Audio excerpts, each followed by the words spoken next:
एक दिन पहले फिल्म छावा का 37 सेकंड का जल्द प्रोमो रिलीज किया गया है। इस प्रोमो के सोशल मीडिया पर रिलीज होते ही सवाल उठने लगे हैं कि क्या इस फिल्म के भी निर्माता निर्देशक ने फिल्म आदिपुरुष की तरह शब्दों व नाम के साथ खिलवाड़ कर दर्शकों और देश की जनता को दिग्भ्रमित करने का काम किया है।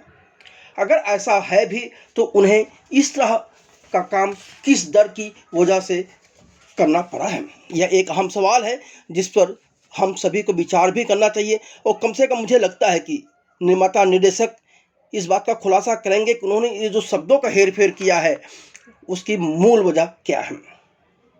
14 फरवरी को वैलेंटाइन डे पर लक्ष्मण उटेकर निर्देशित फिल्म छावा रिलीज होने वाली है, जिसमें संभाजी का मुख्य किरदार विकी कौशल ने निभाया है। लगभग 15 दिन पहले जब फिल्म छावा का ट्रेलर रिलीज हुआ था, उस वक्त काफी विरोध के स्वर उठे थे। उस विरोध के स्वर को दबाने के लिए लक्ष्मण उटेकर ने अंततः ऐलान किया था कि फिल्म में जो संभाजी का लेजेंड डांस है वह नहीं रहेगा, उसे हटा दिया जाएगा। लेकिन 24 घंटे पहले ही फिल्म छावा का 37 सेकंड का जल्द प्रोमो भी रिलीज किया गया है। इस छोटे से प्रोमो को देखकर लोग सवाल उठा रहे हैं कि निर्माताओं ने किस डर की वजह से फिल्म में गलत इतिहास रचने या गलत शब्दों का चयन कर किस तरह के दर्शकों को मूर्ख बनाने का प्रयास है या उन्हें दिग्भ्रमित करने का प्रयास किया है। फिल्म का शायद भूल गए कि देश का नागरिक अब सिनेमा से इतिहास पढ़ना सीखना या समझना नहीं चाहता, क्योंकि अतीत से में तमाम फिल्मकारों ने इस बात का एहसास करा दिया है कि सिनेमा सच नहीं पता करता, सिनेमा इतिहास के साथ खिलवाड़ करता ही करता है और वह अपनी सुविधा के अनुसार सिनेमा को में इतिहास को पेश करता है।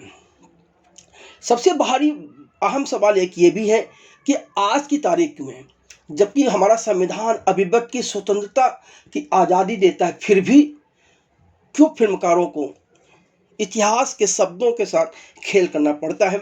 चलिए हम बहुत दूर नहीं जाते हैं, सीधे फिल्म छावा का जल नामक जो प्रोमो आया है उसकी बात कर लेते हैं। उसमें 2 संवाद हैं जिसमें शब्दों का हेरफेर किया गया है।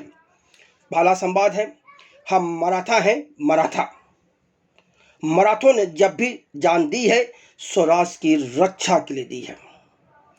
हम यहाँ याद दिला दें कि इस संवाद में स्वराज की रक्षा की बात की जा रही है, और जबकि संभाजी के हर चित्र और मूर्ति के नीचे लोगों को लिखा हुआ मिलता है, हिंदवी स्वराज ही श्रींची इच्छा। हिंदवी स्वराज और स्वराज में क्या अंतर है यह निर्माता निर्देशक ही बता सकेंगे। बहरहाल फिल्म का दूसरा संवाद है जिस पर भी गौर कर लीजिए, यह तो उससे भी ज़्यादा मज़ेदार है। यह संवाद है, जिस तरह रुद्र ने हिमालय पर तांडव किया था, मतलब भगवान शिव का नाम नहीं लिया गया है, रुद्र का नाम लिया गया है। यह भी दर्शकों को भ्रमित करने का ही प्रयास है। और याद दिलाते हैं कि फिल्म आदिपुरुष के फिल्मकारों ने भी नामों में यही घालमेल किया था, और उस फिल्म का क्या हश्र हुआ था सभी को पता है। हमारी समझ से जब निर्माता निर्देशक इतनी डरपोक हैं या उन्हें डर लगता है कि वह अपनी अभिव्यक्ति की स्वतंत्रता का उपयोग ठीक से नहीं कर पाएंगे, तो उन्हें कम से कम ऐतिहासिक विषयों पर सिनेमा बनाने से बचना चाहिए। संभाजी का जीवन में बहुत कुछ ऐसा हुआ है जिसे शायद इतिहासकारों ने तो लिख दिया है, लेकिन सिनेमा के पर्दे पर लाया जाएगा, हो सकता है विवाद हो, और हो सकता है कि इस फिल्म छावा में निर्माता निर्देशक ने उन सारे विवादित घटनाक्रमों को रखने से परहेज किया हो या कोई दूसरी कहानी बता दी हो। सच तो फिल्म का देखने पर ही पता चलेगा, लेकिन कम से कम फिल्म आने से पहले निर्माता और निर्देशक को यह प्रयास करना चाहिए कि वह इस तरह के प्रोमो न जारी करें जहां सवाल उठने शुरू हो जाएं।